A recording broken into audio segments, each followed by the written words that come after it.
가족들의 치매 극복을 위한 로드맵 방송, 수많은 고민들 함께 나눠요. 여러분 안녕하십니까? 여러분과 함께 치매에 대해서 공부할 준비가 되어 있는 사회자 이도현입니다. 안녕하세요. 치매가 더는 어렵지 않고 보다 쉽게 이해할 수 있도록 올바른 지식과 정보를 알려드리는 가이드 최경자입니다. 안녕하십니까? 가이드님 잘 지내셨지요? 오늘 가로수 청취자 여러분들께서 보내주신 소중한 사연으로 문을 열까 합니다. 어떤 사연인지 궁금한데요? 네, 제가 읽어드릴게요. 저는 회사에서 퇴근을 하면 엄마 집으로 출근을 합니다. 엄마 집에는 어린아이가 되어가는 엄마가 하루 종일 제가 오기만을 기다리고 있습니다.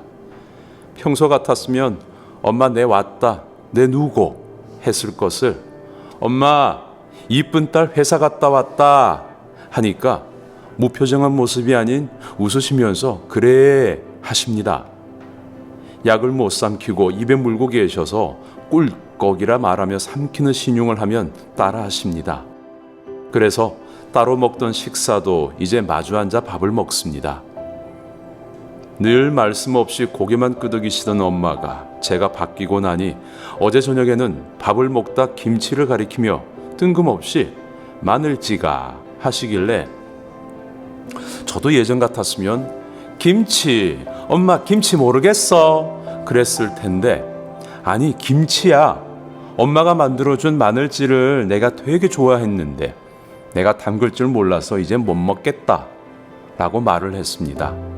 근데 엄마가 세상에 그거 식초에 소금 넣고 설탕 좀 더 담그면 돼 라고 하시는 겁니다.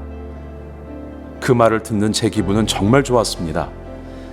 세탁기를 하루에 서너 번은 돌려야 하는 생활이지만 나아질 수 없다는 사실에 긴 싸움이라는 사실에 힘들어 주저앉고 싶을 때도 있지만 내 엄마니까 힘내서 이겨내려 합니다.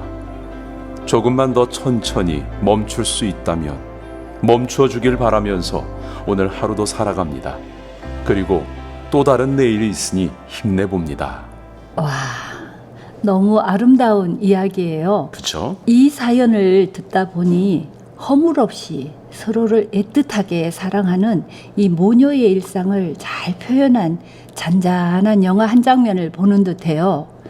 사실 치매로 인해 하루하루가 힘든 삶일 텐데 본인이 생각을 바꿔 대했을 뿐인데 엄마가 달라졌다고 하니 제 마음도 찡합니다. 저도 그랬어요. 이 사연 읽으면서 엄마와 딸이 이렇게 서로를 아끼면서 사랑하는 그 모녀의 깊은 사랑에 진짜 가슴이 뭉클해졌습니다. 여러분 이렇게 소중한 사연 보내주셔서 고맙습니다. 가로수 방송이 도움이 되셨다는 그 말씀에 더욱 알찬 방송으로 보답하고 싶다는 마음이 듭니다.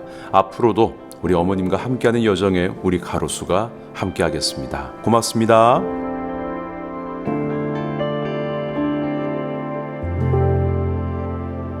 사회자님, 제가 얼마 전에 인터넷에서 우연히 막 진단을 받은 초기 치매 환자 가족분이 올린 거를 보고 깜짝 놀랐어요. 어떤 내용이었어요? 아버지가 알츠하이머 치매 초기라고 진단을 받았는데 네. 병원에서 이러이러한 약을 처방해 줬는데 먹어도 되냐는 글이었어요.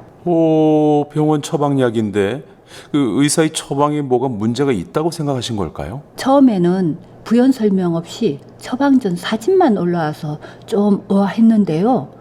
알고 보니까 글쓴이의 친구가 치매약은 부작용도 많고 아직 초기인데 벌써부터 약에 의존하면 나중에 정말 심해졌을 때 쓸 약이 없으니 지금은 들이지 말라고 했대요. 이런 그 친구분이 의사나 약사는 아니실 거 아닙니까? 100번 양보해서 뭐 그렇다고 해도 그런 문의는 그 약을 처방해준 병원이나 약국에 물어보는 게 정답 아니겠습니까? 그래서 제가 놀랬던 거예요. 그 질문이 올라온 곳이 바로 우리가 많이 이용하는 검색 사이트거든요. 야, 이거 어찌해야 되나? 물론 그 인터넷에 전문의나 약사가 그 글을 보고 답변을 줄 수도 있겠죠. 근데 사실 아닌 경우가 훨씬 많지 않습니까? 그래서 어떤 답글이 달렸나 유심히 살펴봤는데 제가 또 놀랐어요. 뭐 때문에요? 댓글 중에 약을 쪼개서 밥만 드리라 라는 답변이 있었어요. 거기에 글쓴이가 괜찮은 방법 같다? 그렇게 하겠다? 라고 답을 달았고요. 이거는 의학적 전공이 아닌 제가 봐도 옳은 방법은 아닐 것 같은데 글 쓴 분은 왜 그 병원에 물어보지 않고 이런 검증되지 않은 정보를 따르는 거죠? 글쎄요. 아마도 약물에 대한 부정적인 인식이 장애물로 작용한 건 아닐까 싶어요. 특히 정신과 약에 대한 두려움이 있었던 것 같아요. 그런데 사실 부작용 의존성은 의사의 지시를 잘 따르면 염려하지 않아도 되거든요. 그럼요, 그게 당연한 건데. 근데 또 한편으로는 이런 생각도 들어요. 사실 저도 아프면 병원에 진료 보고 약 타죠. 근데 진료 시간이 짧고 약국에서 복약 설명을 뭐 해주신다고 해도 이게 잘 이해가 안 될 때가 있어요. 그래도 뒤에 또 사람들이 기다리고 있으니까 이게 다시 묻기도 또 미안하고 그래가지고 그냥 올 때가 있거든요. 공감해요. 그리고 요즘 젊은 사람들은 그렇지 않은데 나이가 좀 드신 분들은 의사가 처방해 준 걸 다시 물어보는 게 실례이지 않을까 싶어서 묻기를 꺼려하죠. 이게 궁금한 걸 물어보는 게 신뢰는 아니지 않나요? 그럴 리가요. 그죠? 예. 네. 궁금한 건 당연히 물어보셔야죠. 그런데 진료 시 나에게 할애되는 시간이 짧죠. 시스템 상의 문제라 바뀌기는 어려워요. 그래서 짧은 시간 내에 궁금증을 해결할 수 있도록 사전에 미리 물어보고 싶은 것을 잘 정리해서 가면 도움이 되겠죠? 그렇게 했는데도 이해가 안 가는 것들이 있을 수 있지 않습니까? 그럴 때는 검증된 곳에서 찾아보거나 상담을 해보세요. 검증된 자료는 어디에서 볼 수 있습니까? 손쉽게 인터넷 검색창에 약학정보원을 검색해보세요. 약학정보원. 네, 약학정보원 홈페이지에서 약의 효능, 부작용, 복용 방법을 검색할 수 있어요. 제품명을 알면 제품명으로 입력하시고 제품명을 모를 때는 약의 모양, 색깔, 각인을 확인해서 찾아볼 수도 있습니다. 생각보다는 쉽게 검색할 수 있네요. 이 사이트에 들어가면 약이 가지고 있는 효능, 어떤 상황에서 복용해야 하는지, 식전에 먹는지, 식후에 먹는지, 또 하루에 몇 번이나 복용해야 하는지, 부작용이나 주의사항은 뭔지 다 확인할 수 있어요. 또 의약품 안전나라 모바일 홈페이지를 통해서도 의약품 정보를 간편하게 검색할 수 있고요. 의약품 안전나라 모바일 홈페이지죠, 이게? 네, 의약품 안전나라 모바일 홈페이지에서는 의약품의 포장이나 용기에 부착된 바코드를 스마트폰을 이용해 스캔하면 제조사 및 수입사, 유효기간 또는 의약품의 개요와 상세 정보, 회수 및 폐기 정보 등을 확인할 수 있습니다. 네. 이런 서비스는 어르신들이 드시는 약이 뭔지 모르도 참 유용하겠다는 생각이 듭니다. 치매에 국한된 사례는 아닙니다만 고향에 계신 부모님이 매일 약을 이렇게 한 움큼씩 드시는데 뭐 의사들이 준 것이니까 다 드셔야 몸에 좋다고 믿으시는데 이게 또 걱정이 된다는 분도 계시거든요. 이걸 어디에 물어봐야 할지도 막막하고 말이죠. 그렇죠. 질환마다 다니는 병원이 다르니까 혹시 중복된 약을 복용하고 있는지는 아는지, 함께 먹어도 되는 약인지 걱정이 되실 거예요. 건강보험심사평가원에서는 내가 먹는 약 한눈에 라는 서비스를 제공하고 있는데요. 이 사이트에서는 휴대폰 본인 인증을 거치면 나의 최근 1년치 투약 이력이 조회가 돼요. 아주 유용하겠는데요. 처방받은 약만 조회가 되는 거죠? 네, 병원에서 처방받은 약만 조회가 됩니다. 약명과 함께 처방받은 약국, 성분, 투약 횟수 등 기본 정보를 확인할 수 있고 약의 효능, 용법, 적정 용량, 대체 투약 가능한 약까지도 조회가 돼요. 또한 함께 복용하면 안 되는 약과 중복 복용 중인 약이 있는지도 확인할 수 있어요. 자, 이런 거를 이제 어르신들이 뭐 충분히 활용하시면 다행인데 그러지 못한 분도 많으실 거고 그러니까 어르신들이 휴대폰 인증을 받을 수 있도록 우리 가족들이 도와주시면 우리 어르신이 복용하고 있는 약에 대한 정보를 확인해 볼 수 있겠군요. 네. 그리고 알러지나 부작용 정보를 등록하면 그것도 확인할 수 있습니다. 참 똑똑한 사이트죠? 똑똑할 뿐만 아니라 아주 좀 필요한 그런 사이트입니다. 건강보험심사평가원에 내가 먹는 약 한눈에라는 서비스입니다. 근데 이제 앞서 제가 말씀드린 대로 어르신 휴대폰 인증을 가족들이 도와줘도 인증을 받지 못하는 경우는 어떻게 합니까? 번거롭지만 복용하는 모든 약을 목록화하거나 처방전을 잘 보관해 두었다가 필요한 경우 병원이나 약국에 가실 때마다 알려주면 중복 처방과 부작용을 줄이는 데 도움이 될 것입니다. 그렇게라도 해야겠네요. 보호자도 이 약에 대한 이해가 조금 있어야 되겠습니다. 네, 사실 중요한 부분이라고 생각해요. 치매약에 대한 기본 이론은 가로수 구화에서 우리 김병수 교수님께서 설명을 잘 해주셨어요. 기억납니다. 가로수 구화, 치매는 치료 방법이 없나요 편이었죠. 거기서 이제 치매와 관련해서 처방하는 약이 어떤 성분이고 또 어떤 효과가 있고 어떤 부작용을 조심해야 하는지에 대해서 차근차근 잘 설명을 해드렸습니다. 그래서 치매 치료약과 관련된 이론적 지식은 가로수 구화를 다시 들어보셨음 해요. 오늘은 치매약과 관련된 보호자분들이 가장 궁금해하는 질문에 대하여 답을 드리는 방식으로 진행했으면 하는데요. 그래서 준비했습니다. 치매약 무엇이든 물어보세요. 자, 첫 번째 질문입니다. 완치도 안 되는데 이 치매약을 계속 먹어야 하나요? 네, 계속 드셔야 합니다. 치매약은 완치가 목적이 아닌 질병 진행을 늦추는 역할을 하므로 꾸준히 복용하셔야 해요. 약을 드시면 일부 증상이 개선되고 사고 능력과 일상생활 기능의 저하 속도를 지연시킬 수 있어요. 이렇게 병의 진행을 늦추면 그만큼 환자의 일상생활 기능이 유지되니까 가정에서 가족들과 함께 보낼 수 있는 시간도 연장될 수 있겠죠? 들으셨죠? 약은 꼭 드셔야 합니다. 두 번째 질문입니다. 치매약을 며칠 끊었더니 정신이 더 또렷해지셨어요. 치매약 복용을 중단해도 될까요? 안 됩니다. 치매약 복용을 자의적으로 중단하면 안 되세요. 사실 약을 중단한다고 해서 갑자기 정신이 또렷해지거나 또는 상태가 급격하게 나빠지지는 않아요. 만약 치매약을 끊었는데 정신 상태가 좋아졌다고 느끼셨다면 그건 다른 영향일 가능성이 높아요. 치매약 때문은 아닙니다. 그러니까 꾸준히 드셔야 됩니다. 세 번째 질문입니다. 치매약을 거부하는 어르신에게 약을 가루로 만들어서 음식에 섞어 드려도 될까요? 이건 약에 따라서 될 수도 있고 안 될 수도 있어요. 담당 의사와 상의가 필요합니다. 치매약은 대체로 음식과 같이 복용 가능한데요. 알약 중에서 서방정이라고 쓰여진 약이 있어요.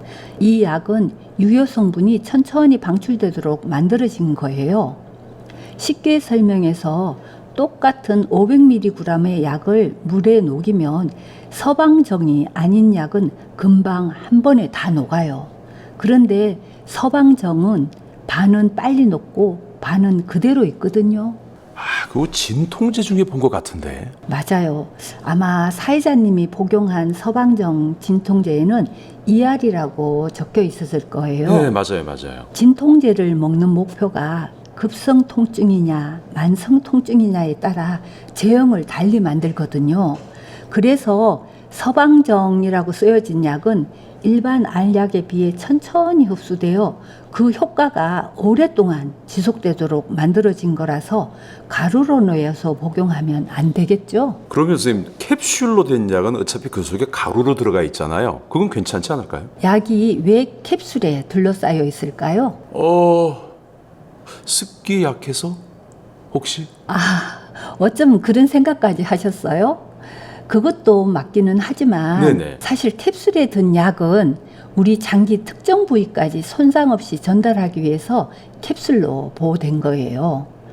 보통 약을 삼키면 약이 위로 들어가면서 일반적으로는 위에서 소화가 시작되는데 위에서 소화가 안 되고 조금 더 아래 장기로 갔으면 하는 약들은 위산에 강한 이 캡슐에 넣은 것입니다. 이 약 모양이나 조제된 그런 모습들이 괜히 그렇게 생긴 건 아니네요. 그래서 담당의와 상의를 해보라는 거예요. 그런데 만약 가루로 내어도 된다고 한다면 소량의 음식에 섞어 드리도록 하세요. 약을 음식에 섞었는데 어르신이 음식을 남기시면 그만큼 약도 복용할 수 없게 되니까요.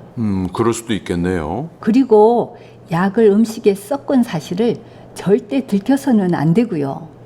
이런 경우 음식에 독을 탔다고 음식을 거부할 수도 있거든요. 이야, 이거 쉽지 않은데요. 다른 방법은 없습니까? 시럽 형태도 있고 패치라고 파스처럼 붙이는 형태도 있어요. 그리고 물 없이 입안에서 녹는 구강붕해전과 또 구강붕해 필름형 제제도 있고요. 일단 뭐 어르신에게 맞는 약을 담당 의와 상의하는 게 제일 빠른 또 바른 방법인 것 같고요. 다음 질문입니다. 어르신이 치매 약을 먹은 것을 기억하지 못하시고 한 번 더 복용을 했어요. 이거 어떻게 대처하죠?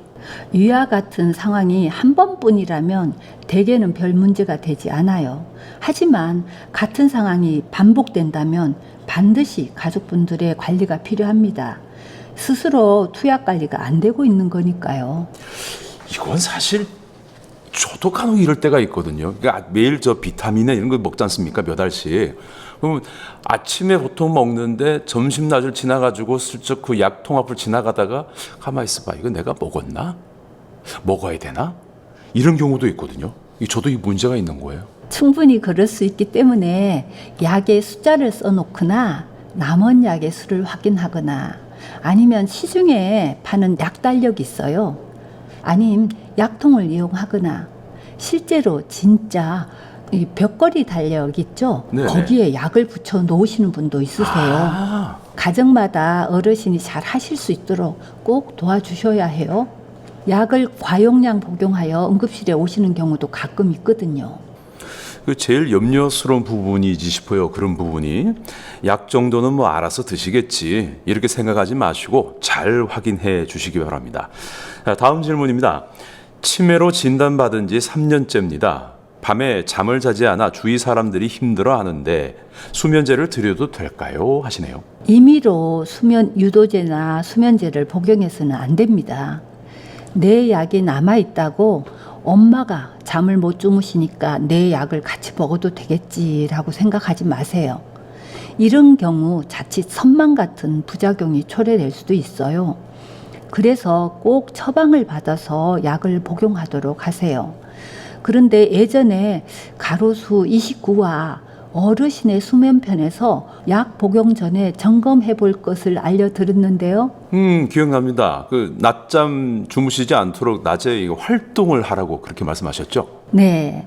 낮에 일정한 시간을 정해서 산책을 하거나 힘들면 휠체어에 앉는 등의 야외 활동을 늘리라고 했었죠. 그래도 여전히 잠을 자지 않고 깨어 있다면 불안이나 초도 등의 정신행동 증상일 수 있다고 했습니다.